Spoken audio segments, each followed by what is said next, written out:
I am the salvation of the people, says the Lord. Should they cry to me in any distress, I will hear them, and I will be their Lord forever. In the name of the Father, and of the Son, and of the Holy Spirit, Amen.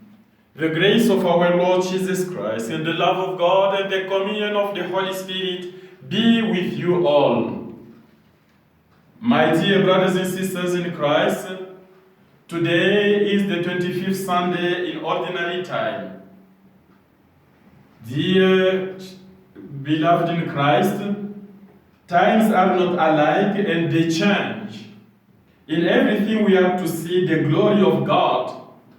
It is God who is the salvation of His people. When we cry out to Him in our distress, God listens and answers us. God is our God forever. He will never abandon those who cry out to Him.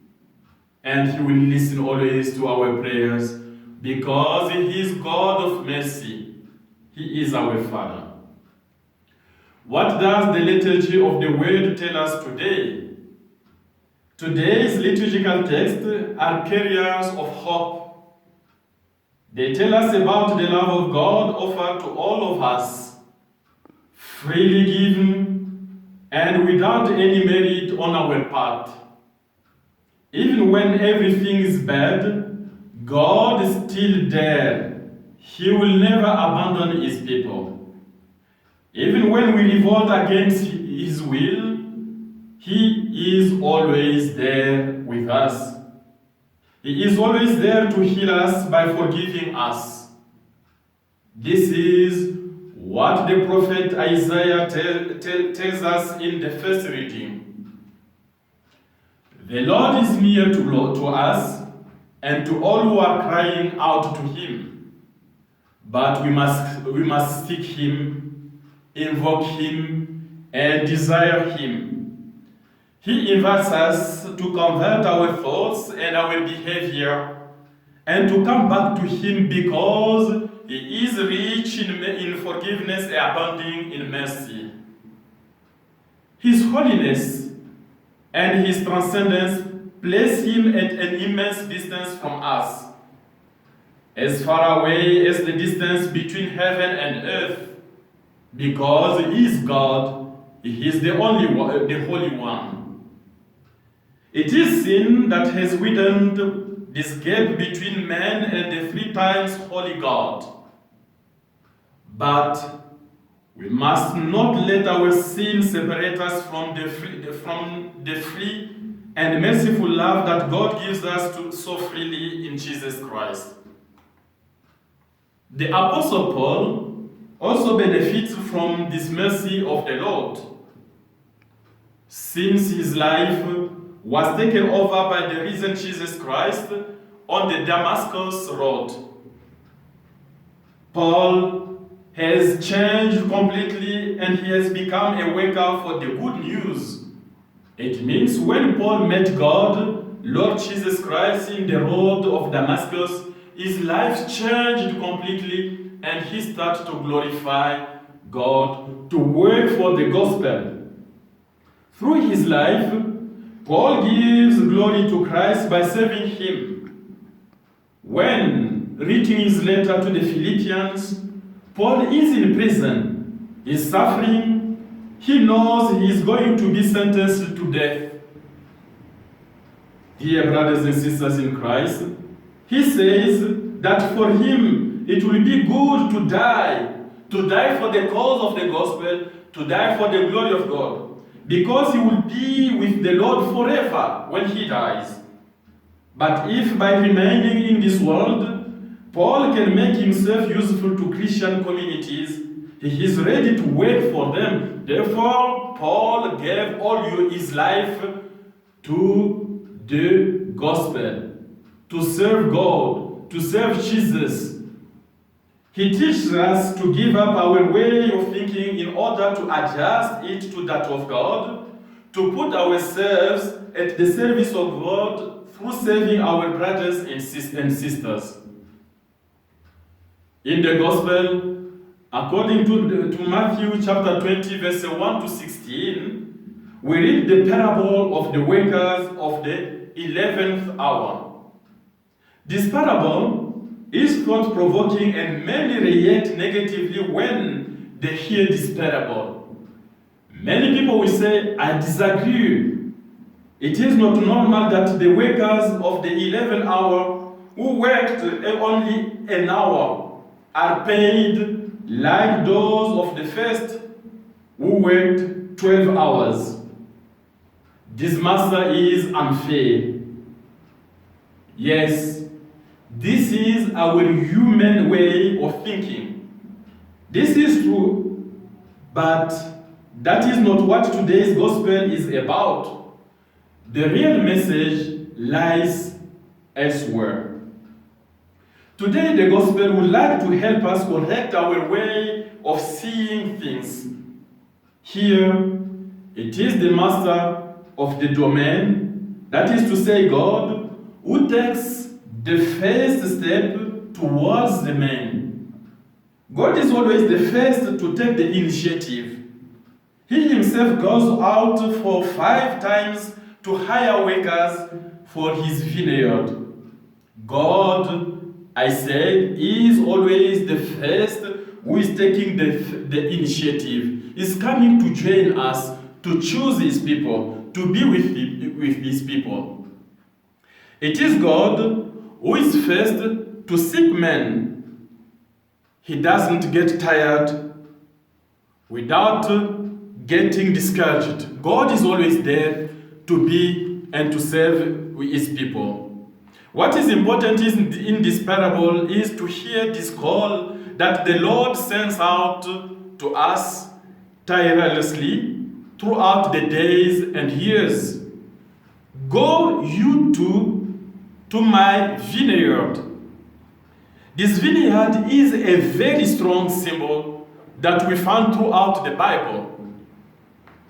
To work in the Lord's vineyard is to bear witness to the hope that animates us.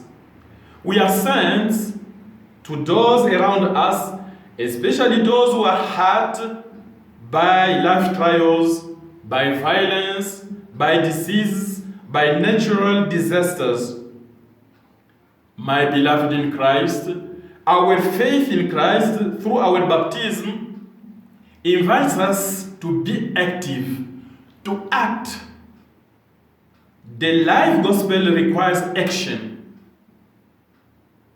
You have to work for the glory of God, and in the service of the Lord, there is room for everyone. Everyone is called to serve God, to be with God, to be the worker of the gospel.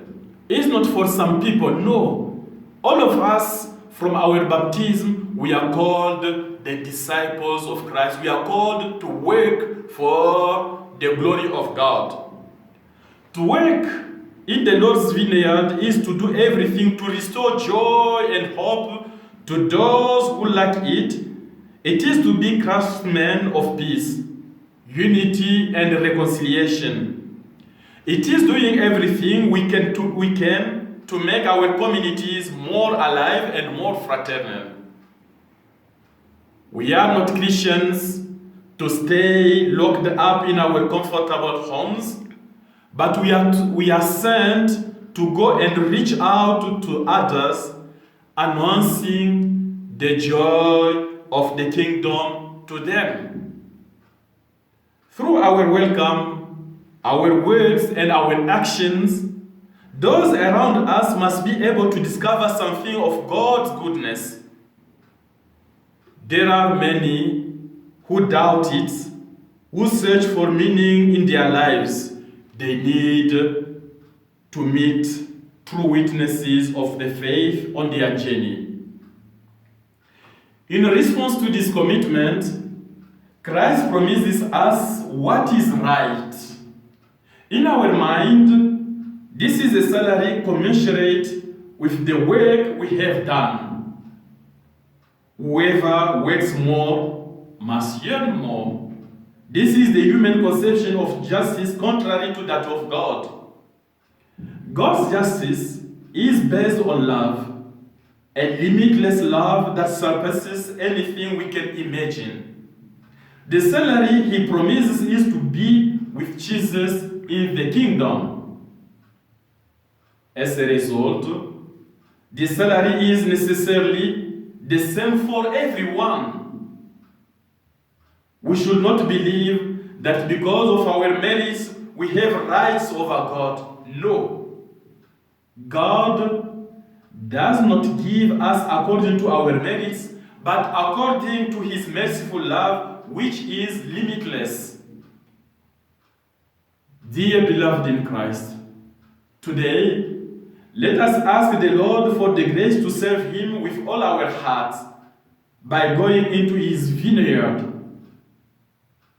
May he teach us to see others as brothers and sisters who also have access to salvation like us. All of us, we are invited to work, to serve.